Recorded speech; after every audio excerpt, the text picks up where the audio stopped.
Satu unit power failure alarm atau alarm mati listrik metal series siap diberangkatkan menuju Jogoroto, Jombang, Jawa Timur atas nama NO.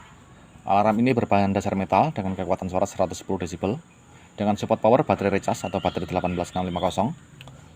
Untuk kabel power sudah SNI ini ya, dengan panjang kurang lebih 1,5 meter.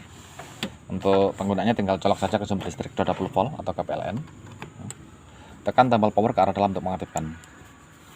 Jadi alarm ini akan merespon listrik yang mati dengan mengeluarkan suara yang keras, dan alarm ini akan mati sendiri pada saat listrik normal kembali, dan bisa juga dimatikan dengan cara menekan tombol power, tekan hingga ke arah luar. Oke, sekarang kita coba matikan listriknya.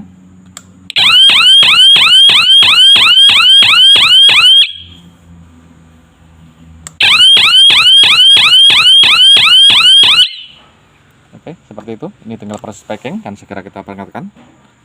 Terima kasih.